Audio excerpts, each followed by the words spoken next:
Hello, everyone. My name is David Mullowney. I work at the Rhode Island School for the Deaf as an American Sign Language Specialist. Today, I would like to talk about American Sign Language, or which is commonly referred to as ASL.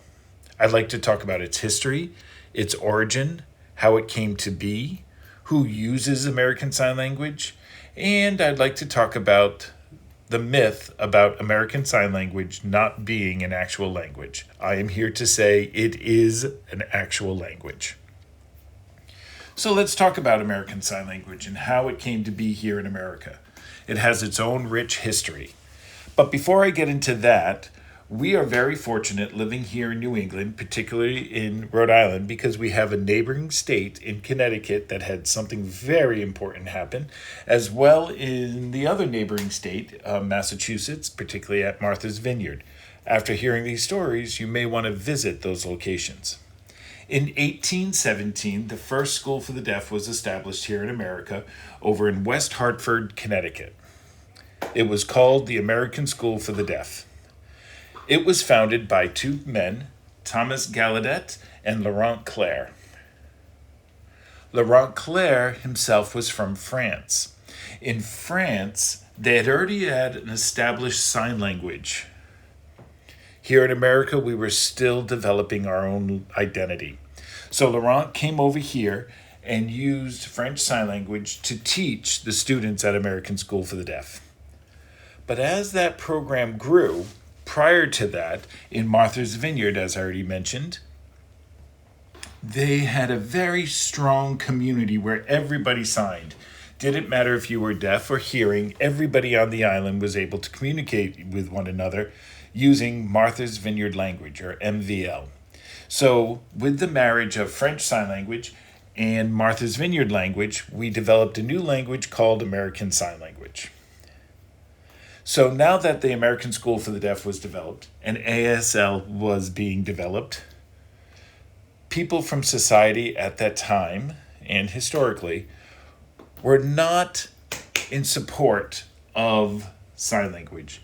Our language was always being looked down upon. They said that American Sign Language can't tell advanced stories, can't tell abstract concepts. It was very concrete and very basic.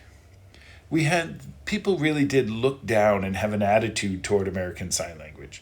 A good example was the Milan Star Conference that took place in the 1880s, where they wanted to ban all use of sign language completely and just shift over to the spoken language.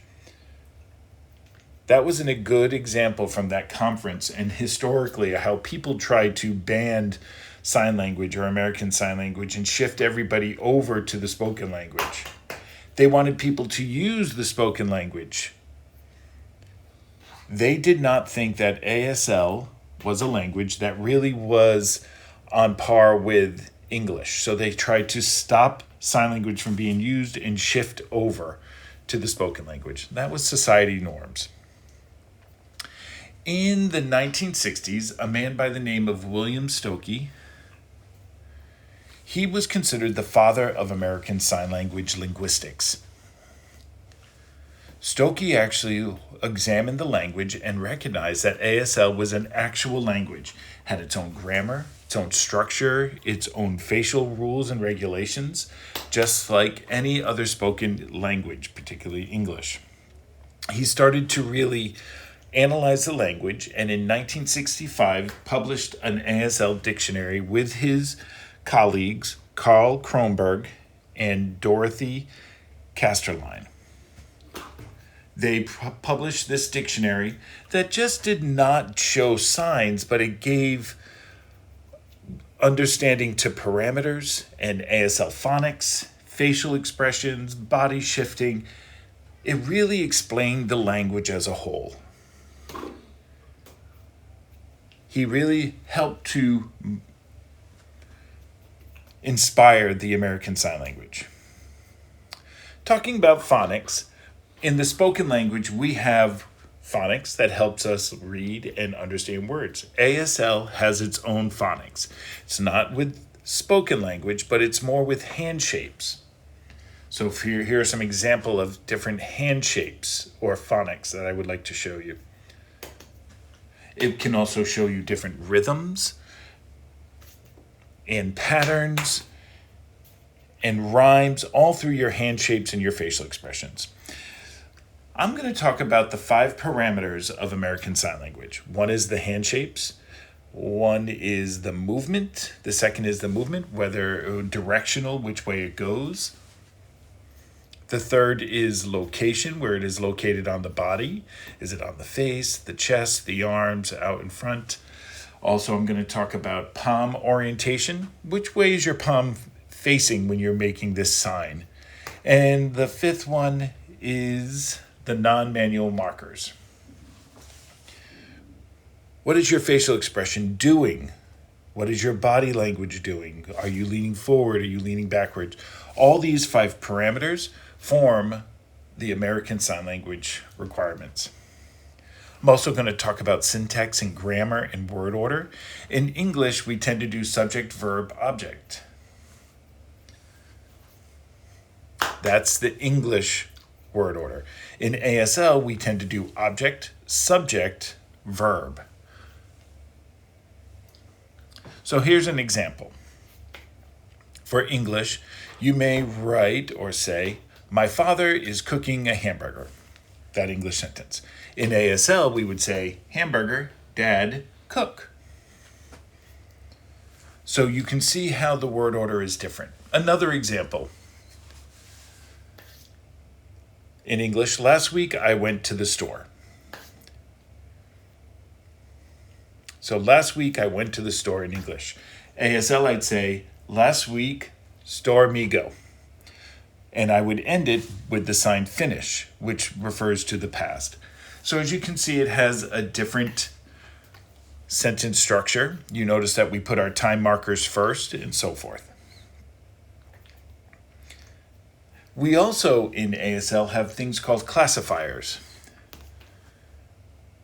So, for example, like if you're reading a comic book and I was describing a comic book, I could say a person is walking with my index finger or a person is running by bending my finger.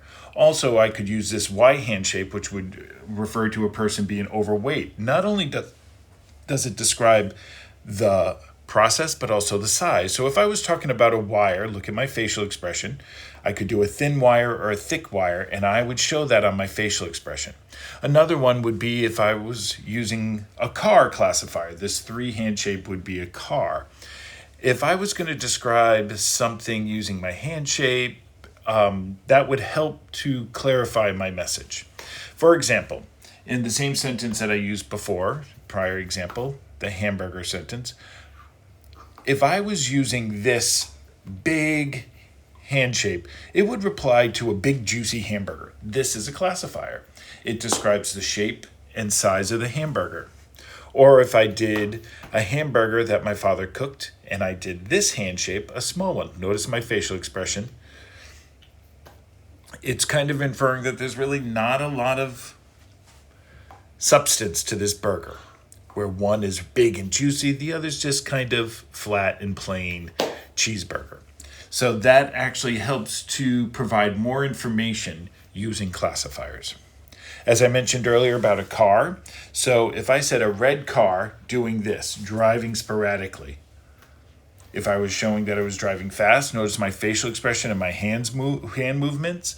If I was saying they're having a leisurely drive, again, notice my facial expression and my body movements. Slow, showing a leisurely ride, where speed was showing really fast. That was referring to classifiers. Now let's talk about role shifting. Role shifting talks about 2 different characters. If I had a father and son, and the father could look down at the son and say, "Hey, how you doing, Dad?" "I'm good. How are you?" "I'm tired. Yeah, I'm ready for bed." If you notice, I shifted my eye gaze and my body language. That shows an adult talking to a child or shows a different authoritative figures. When the son referred back, when I signed back to the father, you notice my eye gaze was up. Here's another example. If I was talking to somebody who was the same age and height, you would just Shift your body accordingly. Hey, how you doing? I'm good. That helps you to really understand who the characters are by the body shift. That's an essential part of ASL grammar.